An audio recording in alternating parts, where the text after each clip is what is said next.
Xırdalan şəhərində yerləşən 2 saylı tam orta məktəbin 11A sinifinin şagirdləri Mehdiyeva Aytac və Qurbanova Könül Milli TV-yə müraciət edərək bildirirlər ki, 3 mart 2025-ci il tarixində onların məktəbdəki dərs saatlarının bitməsinə baxmayaraq, evdə olduqları halda onları məktəbə çağırdıran həmin məktəbin müəlliməsi Abbasova Mətanət Soltan qızı şagirdlərin yanvar ayında yazmalı olduqları böyük summativ qiymətləndirilmənin yazılmasını tələb edir. Onu da qeyd edək ki, yanvar ayından bu yana şagirdlər BSG-nin yazılmasını dəfələrlə tələb etsələr də, onlara məktəb direktoru Gülnaz Kərimova bu şəraiti yaratmayıb. 3 mart tarixində evdə olduqları halda şagirdləri məktəbə çağıraraq onlara BSG testini yazdırıb.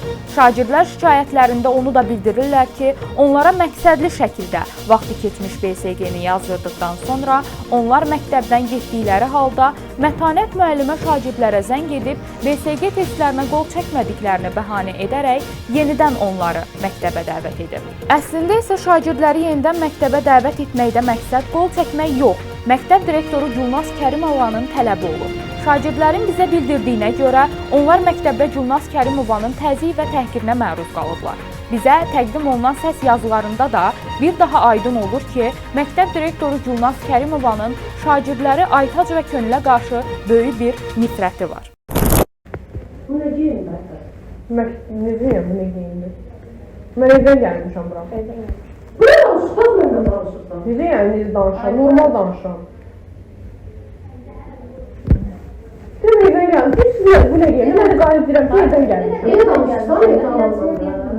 Necə deyim? Deyirəm, müəllimə evdən gəlmişəm, yəni məktəb var. Sən deyirsən qadın. Məktəbdə deyil. Mən də evdən gəlmişəm. Deyilən ton var da, tonla var. Sən məndən WhatsApp almasan hansı an məktəbə gedərsən? Mən sizə danışam, mən sizə nə deyirəm? Yəni mən məğluma düşənməkdən ki, mən sizə nə deyən görürüm, bizim də yaxşı sıfır yazıb saxlamalısınız sinifdə, gəlib məndən danışmaq zorunda. Ay, bəlkə. Ne kadar yani çoğu bunlar, öyle bir robotlar ya bunlar. Sen gelip bana demezsin ki, ay ben de kurban olun, valla sizden razı olsun. Gelip bana yazar buradan devam edirsen sen. Hasta sen. Senin böyle yaxşılık olsun, ölmürsen sen gel kuşuyla danışırsan. Mən normal tonda danışıram. Normal değil. Mən burada heç nə sizə artıq həqiqətlə danışmamışam burada. Ne istəyirsin, bir ömür polisi bərbaht eləyərdim. Heç olmasa mədəniyyətiniz olsun, adam kimi gelin, baş üstə edin, masanı düz deyirsin, üzürlü sayın, hazırlığa getmişik, mən də başa düşəcəm. Gəlin elə danışırım, fotoğrafla borcumda. Yoxsa müqabilə yazmışam, müqabiləni körməyəcəm. Tam olsa bilirəm, o vaxtdan var, neysə bunun psikolojik durumu var.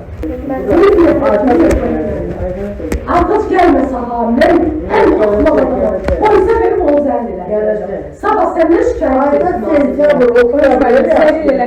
Səndən şikayət gedib naziriyə.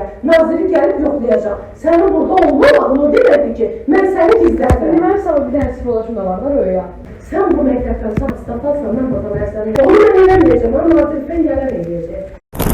Səbəbinə gəldikdə şagirdlər onu da bildirirlər ki, məktəbdə olan yuxarı sinif şagirdlərinin məktəbə gəlmədikləri halda onlara yazılan qiymət və gündəliyə etiraz etdikləri üçün direktor onlara böyük bir düşmənçilik bəsləyir.